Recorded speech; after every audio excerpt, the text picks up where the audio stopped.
Bonsoir à tous et à toutes. Aujourd'hui, nous allons vous présenter les différentes façons ou les différentes formes que tu peux prendre pour épouser les sujets philosophiques. Si souvent fois on traite de la dissertation philosophique ou l'on traite des sujets philosophiques sans savoir comment réellement identifier la nature du sujet, mais cette vidéo vous apporte les éléments essentiels permettant de découvrir ou d'identifier la nature d'un sujet philosophique. Eh bien, a priori, les sujets philosophiques peuvent épouser 4 grandes formes. Premièrement, le sujet peut se présenter sous un seul terme, à savoir, le sujet peut présenter une seule notion. Par exemple, lorsqu'on a la liberté, ou bien liberté, on a la vérité, tout comme on peut assister à la présence d'une expression, si l'on tient compte de l'expression l'état de nature. Mais lorsqu'on se trouve en présence d'un sujet, on vous invite à réfléchir sur un thème. Maintenant, on est dans un sujet renvoyant au plan notionnel. Et bien après, on peut aussi faire face à un sujet présenté sous forme de deux notions, à savoir deux notions qui se confrontent. Si l'on tient compte des sujets traitant des notions comme liberté et égalité, liberté et nécessité, opinion et savoir, croyance et savoir, autrement dit, liberté et contrainte. Et bien, lorsqu'on est en présence de ces sujets, on devrait savoir qu'on est en présence de sujets qui renvoie à un plan de confrontation des notions. Après, le sujet peut se présenter sous la forme d'une alternative ou d'une proposition. Par exemple, pour le cas d'une proposition, si on dit la liberté oppose-t-elle à toute forme de contrainte? Autrement dit, la liberté est-elle l'absence de contrainte? Et bien ici, on est dans un sujet de proposition. C'est ce qui fait, apparemment, on peut voir que le sujet part d'un présupposé.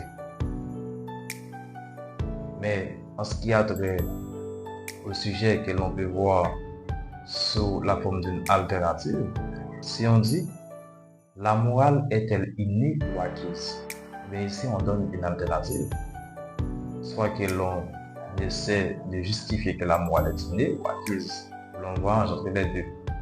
Maintenant, le sujet aussi peut se présenter sous la forme de citation. Et bien, en ce moment-là, on est en présence d'un sujet de citation qui renvoie soit à commenter la citation, expliquer et discuter à propos de la citation. Et bien, pour le sujet présenté sous la forme d'une alternative d'une proposition, on doit utiliser ce qu'on appelle un plan dialectique.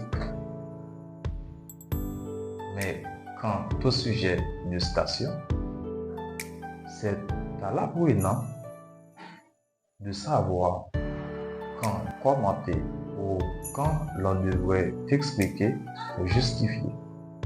Et bien ici, ce sont les différentes façons que l'on peut reconnaître un sujet philosophique. Eh bien, chaque sujet philosophique nécessite un plan. C'est ce qui fait, tout comme il y a 4 façons que les sujets se présentent a priori, il y a aussi 4 types de plans que l'on peut épouser à chaque façon ou à chaque présentation en formulation de sujet.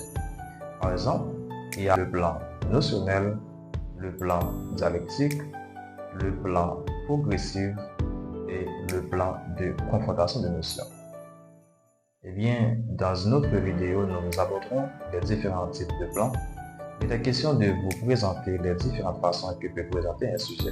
À vous rappeler qu'un sujet peut se présenter sous la forme d'une seule notion, à savoir présenter un seul terme. On parle de plan notionnel.